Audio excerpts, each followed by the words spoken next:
Bonsoir à toutes, bonsoir à tous. Bienvenue dans ce live, un live de l'Association française d'urologie qui vous est dédié, qui est dédié aux followers de Facebook de l'Association française d'urologie, qu'on remercie d'ailleurs. Ce soir, je suis ravi d'accueillir le docteur Antoine Fex, qu'on va avoir l'occasion de présenter. Julien Branchereau, je suis secrétaire général adjoint de l'Association française d'urologie et je suis également professeur d'urologie au CHU de Nantes. Antoine Fex, tu es le vice-président de l'Association française d'urologie et particulièrement impliqué en médecine sexuelle et en andrologie. Tu travailles à Montpellier et ce soir, je te remercie très sincèrement d'être avec nous pour répondre eh bien, aux questions du live et puis également lancer la discussion qui va peut-être probablement intéresser tous ceux qui sont connectés.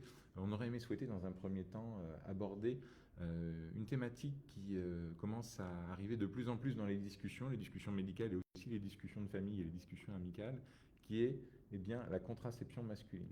Alors Antoine, est-ce que tu peux nous en dire un petit peu plus sur les moyens de contraception masculine, puisqu'on a clairement l'impression maintenant que les hommes main dans la main et les femmes travaillent main dans la main pour avoir une contraception qui est un effort commun.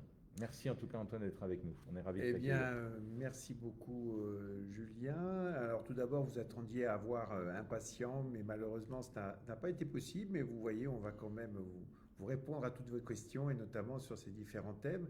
Alors, oui, la contraception, avant, c'était une histoire de femmes. Je crois qu'il faut faire un tout petit peu d'historique, hein. 1967, la loi Neuwirth. Enfin, la contraception pour les femmes. Il ne faut pas oublier qu'elles pouvaient mourir de grossesse non désirée, d'interruption volontaire sauvage, et puis 1975, l'IVG. Et donc, la contraception, ça a été une histoire de femmes jusqu'à la fin du XXe siècle. Et il y a un changement sociétal, c'est-à-dire qu'à un moment, eh bien, la contraception, ce n'a pas été qu'une histoire de femmes. Et on s'est posé la question sur l'impact de la contraception pour le couple. Et donc, les hommes ne pouvaient pas faire notamment de vasectomie, qui est une contraception permanente, un petit geste chirurgical qui n'est autorisé que depuis 2001. Et à partir de ce moment-là, au moment où les gynécologues ont commencé à proposer à leurs patientes et éventuellement une contraception, non pas de la femme, mais du couple, eh bien l'homme a été beaucoup plus souvent impliqué. Alors bien évidemment, les méthodes actuelles de contraception masculine, celles qui sont entre guillemets validées et disponibles, il y en a trois. Le premier, c'est le retrait. Alors le retrait, bien évidemment, même s'il est entre guillemets validé par l'OMS, il a quand même ses inconvénients et un risque d'échec et d'avoir une grossesse non désirée qui est assez importante, qu'on estime quand même à 20% sur un an. La deuxième, bien sûr, c'est le préservatif. Le préservatif qui n'est pas qu'un instrument pour éviter les IST. Et le troisième, c'est la vasectomie, un petit geste chirurgical qui consiste à couper la connexion entre les testicules et Peut-être la prostate. peut-être une question sur la vasectomie. Est-ce qu'il faut être hospitalisé? Est-ce qu'on peut le faire au cabinet directement? Est-ce qu'il y a besoin de voir un anesthésiste avant? Comment ça fonctionne en pratique si quelqu'un veut avoir une vasectomie? Alors lorsqu'il y a la décision pour un couple, ou pour un homme seul aussi, hein, dans la législation, c'est tout homme de plus de 18 ans qui va consulter un urologue. L'urologue peut se donner aussi la possibilité de ne pas pouvoir proposer le geste au patient parce qu'il estime par exemple qu'il est trop jeune et qu'il y a un risque de regret important. Mais sinon, s'il accepte à la première consultation avec le patient, il y a une deuxième consultation qui est dédiée 4 mois plus tard pour valider le geste, c'est-à-dire je vais faire une vasectomie. Alors cette vasectomie, plus de 9 fois sur 10, ça se fait sous anesthésie locale, alors quand même dans une structure hospitalière ou une clinique ou un petit bloc opératoire, elle ne peut pas se faire au jour d'aujourd'hui en cabinet, elle se fait par les urologues. Donc en pratique, si demain un de nos auditeurs veut se renseigner sur une vasectomie, quel est son parcours de soins? Est-ce qu'il va voir son médecin généraliste? Est-ce qu'il va voir directement l'urologue? Comment ça fonctionne en pratique? Si demain on Ben, veut mettre les choses en pratique. le parcours de soins, bien sûr, c'est de voir le médecin généraliste ou le gynécologue ou la sage-femme qui va envoyer à l'urologue. Bien évidemment, il y a des patients qui ont le droit d'aller directement voir l'urologue, mais ce n'est pas le parcours de soins classique. Et puis à ce moment-là, bien, si l'urologue accepte, il attend 4 mois avant de valider le geste. Il attend 4 mois, je n'ai pas bien compris, c'est un délai? C'est un délai qui est incompressible, c'est-à-dire que là aujourd'hui on est le mercredi 19 novembre, eh bien avant 19 décembre, janvier, février, mars, avant le 19 mars, on peut rien faire. On peut se voir une deuxième fois on doit se voir une deuxième fois en consultation à partir du 19 mars et pas le même jour, ensuite effectuer la vasectomie. Et la vasectomie, est-ce qu'il existe des contre-indications à la vasectomie? Est-ce que tout le monde peut être candidat à une vasectomie? Alors, tous les hommes de plus de 18 ans qui ne sont pas sous tutelle ou curatelle peuvent bénéficier d'une vasectomie à condition, bien évidemment, que l'urologue ait donné son accord au geste. Il n'est pas nécessaire d'être en couple, il n'est pas nécessaire d'avoir forcément des enfants pour avoir accès à cette méthode de contraception. Et on parlait de contre-indications. Est-ce qu'il existe des complications? Est-ce qu'il y a des complications qui sont rapportées? Est-ce que c'est des complications qui sont fréquentes? Alors, tu le sais, Julien, un geste chirurgical, même s'il est peu important, sans risque, ça n'existe pas. C'est un geste qui dure en général entre 5 et 10 minutes, avec la plupart du temps ce qu'on appelle la méthode sans scalpel. Comme toute chirurgie, même mini-invasive, il peut y avoir un petit risque d'hématome, un petit risque d'infection locale, mais qui reste assez exceptionnel. Le moins exceptionnel, c'est d'avoir des petites sensations douloureuses qui peuvent réapparaître quelques jours après, qui parfois mettent un petit peu de temps à disparaître, mais ça reste quand même très rare. Ensuite, il faut vérifier 3 mois après le geste que la contraception est efficace parce que ce n'est pas immédiat. Il y a des spermatozoïdes qui sont déjà stockés dans les vésicules séminales. Ils font en général entre 20 voire 30 éjaculations avant de s'assurer qu'il n'y a plus de spermatozoïdes dans le sperme. J'en profite pour dire que bien évidemment, ça change strictement rien sur le plan sexuel en termes de libido, d'érection, d'éjaculation et d'orgasme. Exceptionnellement, une fois sur 3000, ça peut se recoller et on peut avoir de nouveau des spermatozoïdes dans le sperme, mais personnellement, je n'ai jamais vu. Combien de temps d'arrêt de travail en pratique? Tout dépend de ce qu'on fait comme travail. Tu vois, Julien, là, on est derrière un bureau. Si on a une vasectomie ce soir, on pourra être au boulot. Demain, on pourra travailler derrière notre bureau. Si on est un travailleur sur les chantiers, qu'on est dans le bâtiment, qu'on est en position debout et qu'on bouge beaucoup, en général, il faut être au repos sans être allongé, bien évidemment, pendant quelques jours, entre 3 et 7 jours. Donc tu nous as dit de temps en temps ça pouvait se recoller. Et si un jour quelqu'un change d'avis, est-ce que c'est vraiment une contraception définitive? Alors moi, j'utilise le terme de contraception permanente. Permanente, ça veut dire que si on ne fait rien de plus, c'est effectivement définitif. Mais ce n'est pas définitif dans le sens où on peut réopérer et reconnecter. Alors bien sûr, ce n'est pas la philosophie de la vasectomie. La philosophie de la vasectomie, c'est qu'on veut et qu'on pense ne plus jamais vouloir d'enfants. Mais bon, il y a à peu près dans les séries anglo-saxonnes 5 à 6% d'hommes qui vont regretter. Donc en gros, une fois sur 20, l'homme va revenir quelques années plus tard. Alors soit parce qu'il a changé de couple, soit parce qu'en couple, ils ont décidé finalement d'avoir un dernier enfant, ou alors un drame de la vie, ils ont perdu un enfant, et ils vont demander de reconnecter les canaux déférents, c'est-à-dire ces petits tuyaux qui sont entre les testicules et la prostate, pour de nouveau avoir une fertilité naturelle possible. Ça marche bien si on n'est pas trop éloigné de la vasectomie. C'est-à-dire que si on a moins de 5-8 ans par rapport à la vasectomie, on a un taux de reperméabilisation de 90%. Si on est au-delà de 10-12 ans, à fortiori 15 ans, ça marche beaucoup moins bien. On peut proposer à l'homme, pour justement s'il y a ce petit risque de regret, ou si on se dit on ne sait jamais ce qui peut m'arriver dans la vie, on peut lui proposer une cryopréservation, c'est-à-dire qu'il va mettre son sperme à la banque du sperme, et s'il a un regret quelques années plus tard, eh bien il pourra simplement prendre une paillette pour faire une simple insémination. Ça coûte une 50aine d'euros par an. Donc vasectomie, pas forcément contraception définitive, mais plutôt contraception permanente. On va parler des contraceptions permanentes, pardon, les contraceptions temporaires en cours de validation. J'ai entendu parler d'un slip chauffant. Est-ce que tu peux nous en dire un petit peu plus sur Oui, ce slip chauffant entre la guillemets? contraception qu'on appelle thermique. Alors d'abord, pour essayer de comprendre le concept, eh bien, les testicules sont en dehors de la cavité abdominale, à la différence des ovaires chez la femme qui sont à l'intérieur. Pourquoi? Parce que les testicules, ils ont besoin d'être à 2-3 degrés de moins que 37 testicules. 34 degrés, ils sont bien, mais 37, ils sont beaucoup moins bien.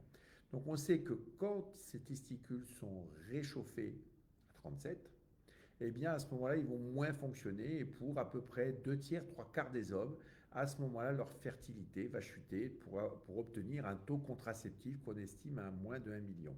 Ce sont les travaux d'un andrologue de Toulouse qui s'appelle Roger Mieuxet, qui avait effectué et fabriqué un concept avec quelque chose qui ne chauffe pas réellement les testicules, mais qui remonte les testicules au niveau des canaux inguinaux, comme le font d'ailleurs certains cavaliers pour ne pas avoir mal quand ils font du cheval.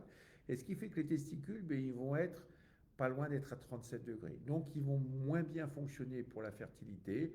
Et au bout de 3 à 6 mois, il y aura un taux contraceptif qui arrivera. Néanmoins, au jour d'aujourd'hui, c'est une méthode qui est considérée comme expérimentale. Il y a des études dessus. Ça ne marche pas chez tout le monde. Ça impose quand même le port de ce slip qui remonte les testicules 15 heures par jour sur 24 et pas la nuit. Donc ça veut dire quand même presque toute la journée. Ça veut dire que pour certains jeunes hommes, qu'en général c'est plutôt les jeunes sans enfants, pour certains jeunes hommes, bah, ce sera acceptable de porter 15 heures, mais pour d'autres, ce sera beaucoup plus compliqué pour l'activité sportive, l'activité sexuelle. Et puis, ça ne marche pas chez tout le monde. Ce qu'on ne sait pas au jour d'aujourd'hui, c'est la réversibilité au-delà de 2 à 3 ans. On monte encore d'études à moyen ou long terme.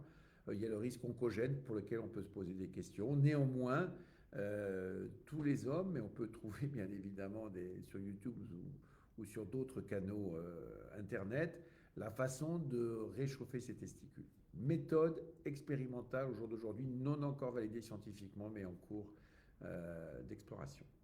Donc on parlait de la vasectomie, on parlait de ces méthodes contraceptives. En pratique, si j'ai bien compris, l'objectif c'est de faire en sorte qu'il n'y ait plus de spermatozoïdes dans le sperme. Alors qu'est-ce qui reste dans le sperme et comment ce qui reste est produit? Et bien souvent les hommes croient que certains hommes qui demandent une vasectomie se disent mais je ne vais plus éjaculer et donc je ne vais plus avoir d'orgasme. Eh bien, la composition du sperme, c'est que les spermatozoïdes, c'est moins de 1% du volume. C'est-à-dire que l'essentiel du sperme, c'est la sécrétion essentiellement des vésicules séminales, mais également de la prostate et un petit peu aussi de petites glandes qu'on appelle les glandes de Cooper.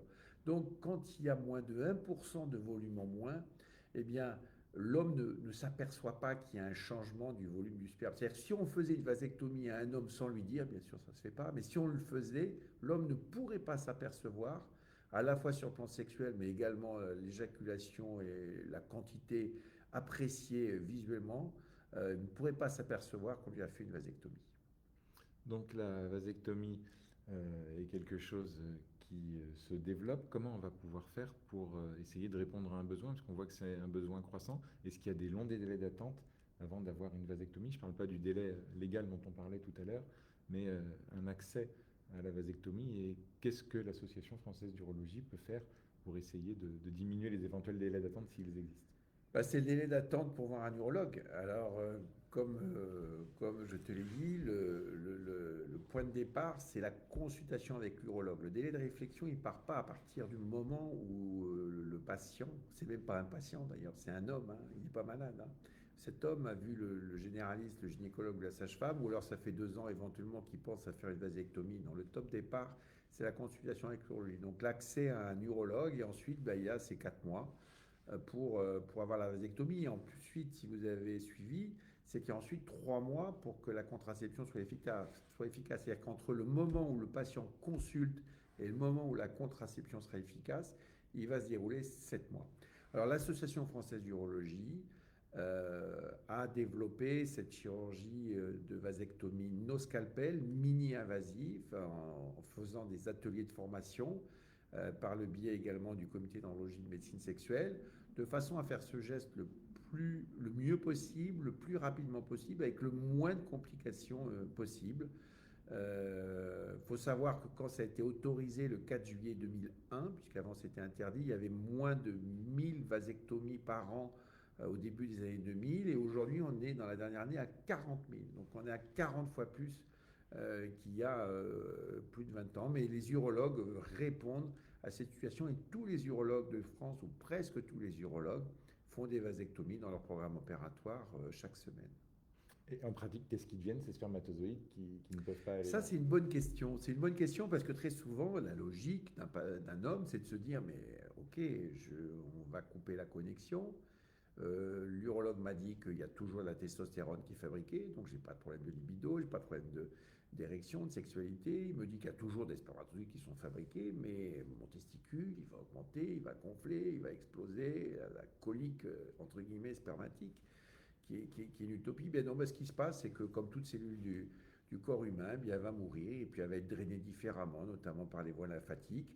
Et bien évidemment, les testicules vont pas augmenter, les spermatozoïdes continueront à être fabriqués et à être drainés différemment. Merci beaucoup. On a beaucoup parlé de contraception. Maintenant, j'aimerais savoir si on pouvait aborder ensemble un sujet qui, de temps en temps, est un petit peu tabou, qui est la dysfonction érectile. Déjà, qu'est-ce qu'une dysfonction érectile et à partir de quand on va dire on a des problèmes d'érection? Alors, la dysfonction érectile, les troubles de l'érection, si on prend la fréquence, c'est allez, un homme sur trois à partir de 40 ans. Donc le vieillissement naturel de la fonction érectile, il existe. Il est favorisé par tout un tas de facteurs, parce que l'érection, il faut comprendre que c'est un phénomène vasculo-tissulaire, hein, c'est du sang qui va arriver dans les corps caverneux et qui va permettre cette érection et la rigidité de la verge permettant un rapport sexuel. Donc tous les facteurs de risque cardiovasculaire classiques qui peuvent donner un infarctus, un AVC par exemple, ben, peuvent donner des problèmes d'érection. C'est d'ailleurs ce qu'on appelle un symptôme sentinelle, un flag symptôme. C'est-à-dire que les artères caverneuses, c'est toutes petites artères de 1 à 2 mm. Donc d'avoir du cholestérol, de la surcharge pondérale, d'être fumeur, d'être diabétique, d'avoir des antécédents cardiovasculaires. Tout ça, ce sont des facteurs de risque. Et puis après, il y a d'autres facteurs de risque. Manquer d'hormones. On parle souvent de la ménopause. On ne parle pas assez suffisamment du déficit en testostérone. À la différence de la femme, c'est quelque chose qui est beaucoup plus progressif. Je pense que tous les hommes devraient également être dépistés. Ce n'est pas le cas aujourd'hui. Il y a un déficit en testostérone.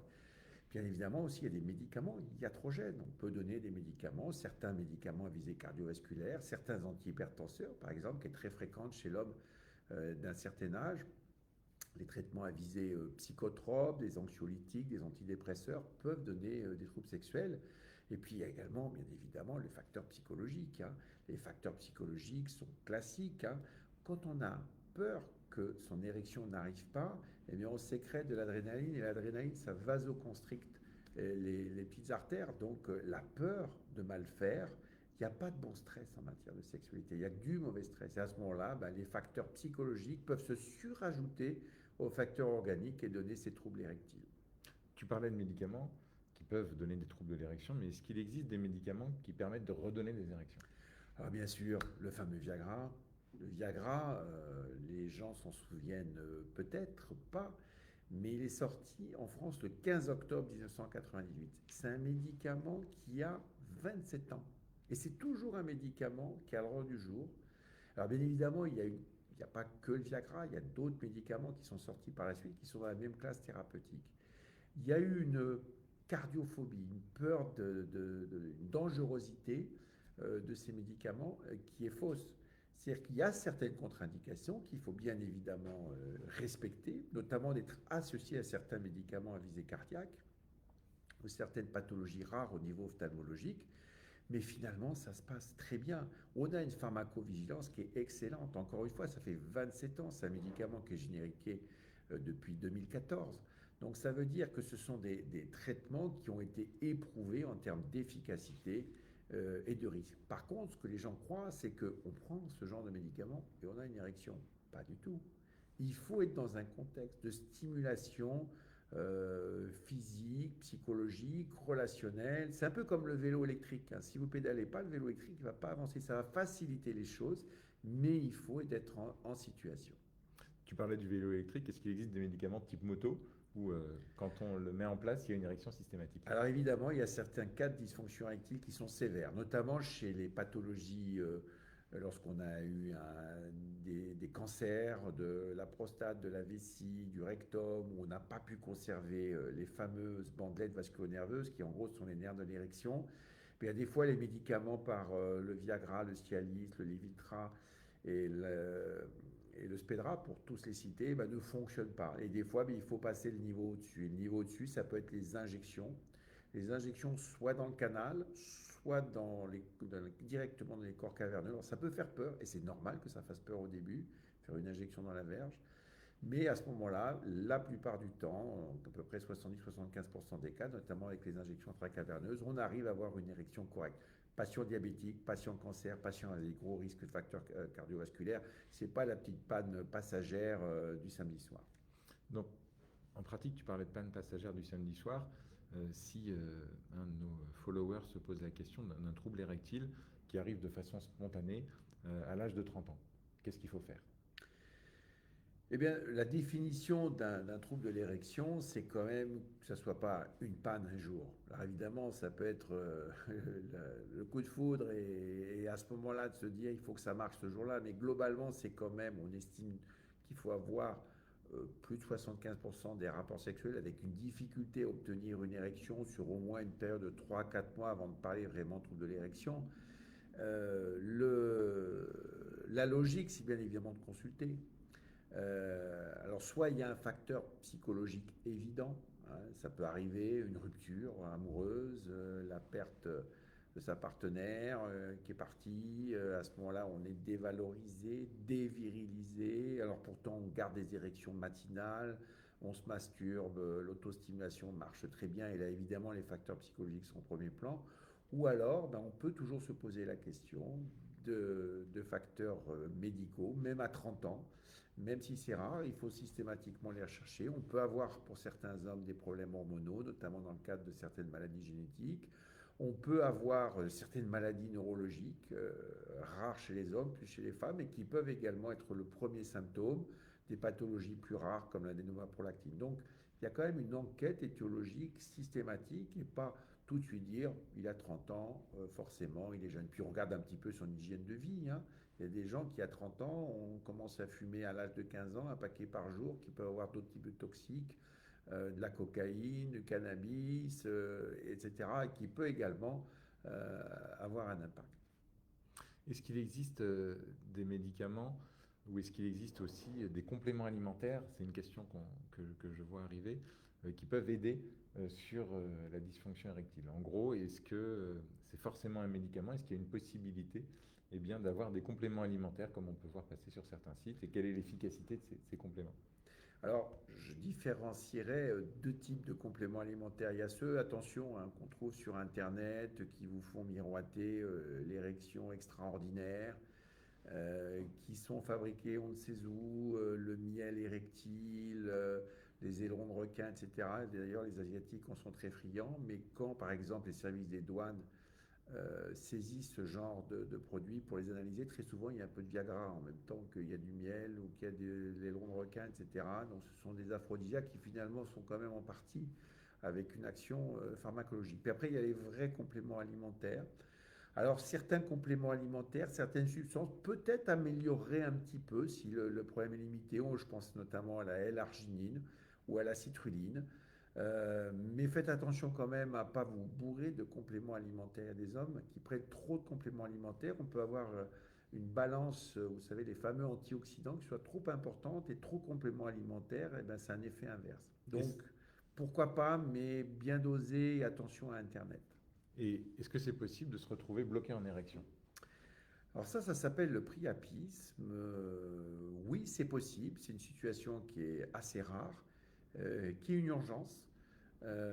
Alors ça peut être dans des situations médicales classiques. Tout à l'heure, on parlait des médicaments, des injections intracaverneuses. C'est pour ça qu'il faut que ça soit prescrit par un médecin, surveillé notamment pour la première injection, voire les premières injections, pour ne pas avoir un surdosage. Ça peut être dans le cadre de certaines maladies. Il y a une maladie particulière, notamment dans la population afro-antillaise, qui s'appelle la drépanocytose. Et puis aussi, il y a d'associations de médicaments psychotropes, de certains toxiques, de cannabis, de cocaïne, etc., qui peuvent favoriser ce genre de situation. Puis il y en a pas mal d'autres. Je n'ai pas tout les détaillé, mais c'est une urgence chirurgicale. Vous êtes en érection, ça fait mal. Même si vous faites un effort et même si vous avez des rapports sexuels, ça ne passe pas. Vous devez aller, quelle que soit l'heure du jour ou de la nuit, dans des urgences où il y a un service d'urologie. Au bout de combien de temps? Est-ce qu'on a une idée de la durée? Mais il faut que l'érection elle soit passée en maximum 3 4 heures, parce qu'au-delà de 6 heures, il peut commencer à y avoir des dégâts au niveau des corps caverneux. Alors fort heureusement, les services d'urgence, les urologues savent quoi faire. Les petits moyens, c'est de la glace, une douche froide, de faire un effort physique. Mais bon, si vous êtes en plein hiver, aller faire un footing dehors, c'est pas forcément évident, d'autant plus que vous êtes en érection. Monter les escaliers, les descendre, par exemple, quand on a la chance d'en avoir, donc quand on habite en appartement. Et puis sinon, on va ponctionner les corps caverneux, donc ça c'est aux urgences par l'urgentiste ou l'urologue. On va aspirer, ça va permettre aussi de faire une analyse qu'on appelle les gaz du sang pour apprécier le degré de gravité de ce priapisme. Et puis, on peut injecter une substance qu'on appelle les substances alpha-stimulantes qui va être une sorte d'antidote pour faire baisser l'érection. Si c'est fait suffisamment à temps, il n'y aura pas de séquelles. Au-delà de 24, a fortiori 36 ou 48 heures, toujours en érection, certains hommes n'osent pas les consulter, n'osent pas aller aux urgences, bien vous avez un risque de trouble de l'érection définitif pour lequel aucun médicament ne marchera. Donc on parlait d'érection trop longue, mais il y a aussi l'érection trop courte et l'éjaculation prématurée. Est-ce qu'il y a un délai au-delà, en dessous duquel on définit une éjaculation prématurée? Oui, il y a une définition. Alors d'abord, un petit rappel.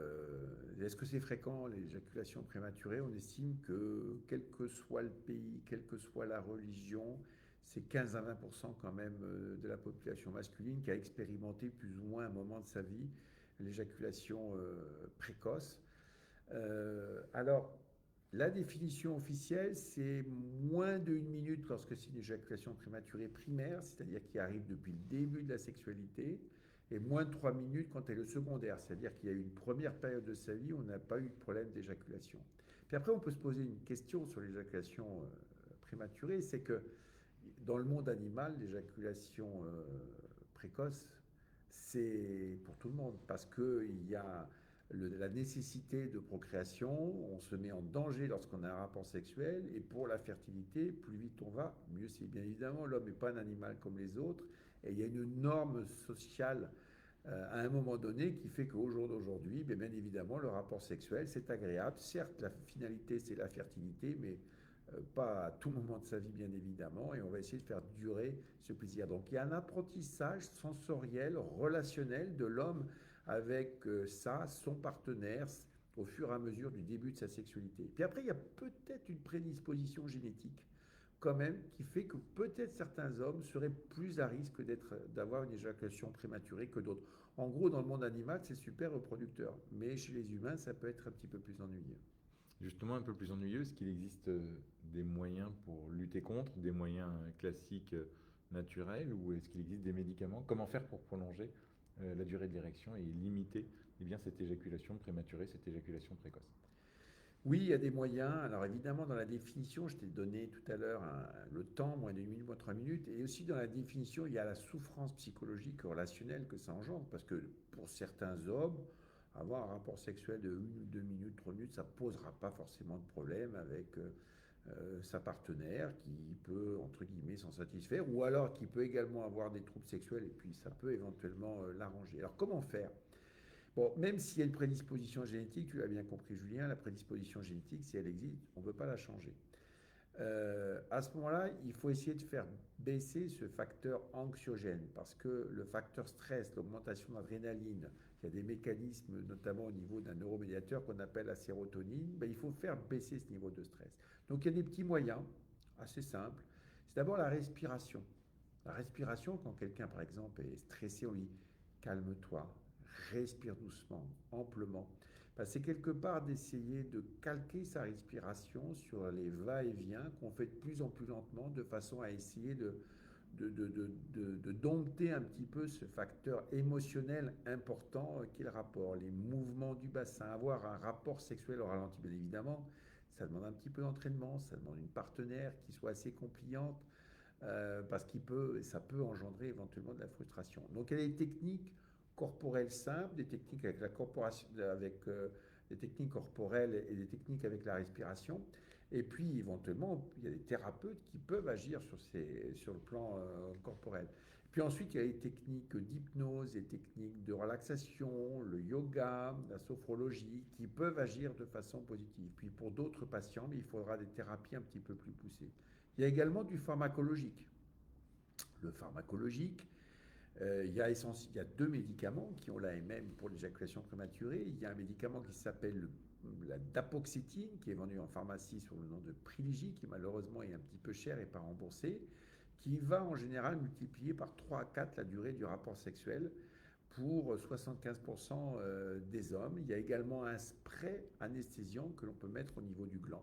Un spray anesthésiant, mais est-ce que ça anesthésie pas trop, justement? Et est-ce que ça ne change pas les sensibilités? Ça peut être un des inconvénients. Donc, il faut mettre très peu. Il faut penser à rincer à l'eau quand même au bout d'une dizaine de minutes pour ne pas endormir les muqueuses de la partenaire. Pareil, à peu près 75% d'efficacité. Donc ça, c'est les médicaments qui ont l'autorisation de mise sur le marché. Il y a d'autres options aussi pharmacologiques, mais qui sont hors AMM, notamment l'utilisation d'antidépresseurs. Mais il faut faire attention parce que les antidépresseurs, ça, on doit respecter quand même certaines précautions d'usage, parce qu'il y a des effets secondaires qui sont spécifiques. Après, on peut voir sur Internet des exercices de contraction du périnée. Ça peut être bénéfique, mais en même temps, attention, parce qu'il ne faut pas oublier qu'un rapport sexuel, c'est le lâcher-prise. Et donc, si vous contractez trop, vous êtes dans une sorte de stress dû à la contraction du périnée. Donc on a abordé beaucoup de sujets, on a parlé de contraception masculine, on a parlé de dysfonction érectile, on a parlé d'éjaculation prématurée. Est-ce qu'il n'y aurait pas des conseils généraux à donner à tous les hommes qui nous regardent pour rester en bonne santé et en bonne santé sexuelle? Le conseil à donner, c'est que L'action du tabac, par exemple. J'allais dire la phrase de Simone de Beauvoir, on ne naît pas femme, on le devient. On ne naît pas homme, on le devient aussi. C'est-à-dire qu'il faut avoir des bons conseils tout au long de sa vie. On est censé avoir une éducation à la sexualité en collège, il n'y a que 4 heures. Il faut avoir un bon contact avec les gens qui vous entourent. Ça peut être les parents, ça peut être d'autres personnes, parce qu'on sait que, par exemple, les adolescents ont accès facile, par exemple, à la pornographie qu'il faut savoir digérer, métaboliser pour pas que ce soit perturbant sur le plan sexuel. Et puis ensuite, en grandissant, les premières expériences sexuelles, la moyenne du premier rapport sexuel en France, c'est à peu près 17 ans. Ça n'a pas tellement changé, hein, même si 15% des adolescents ont des rapports avant 15 ans. Et tout au moment de sa vie, de les conseiller sur la finalité des rapports sexuels, le côté du respect bien sûr de la partenaire, et puis aussi de se préserver. Tu parlais du tabac, bien évidemment les jeunes, quand on est jeune, on se sent invincible, on n'a pas peur de rien. Il faut quand même leur dire que les toxiques, s'ils persistent, ils peuvent être délétères sur leur sexualité, sur leur fertilité, sans parler de tout le reste.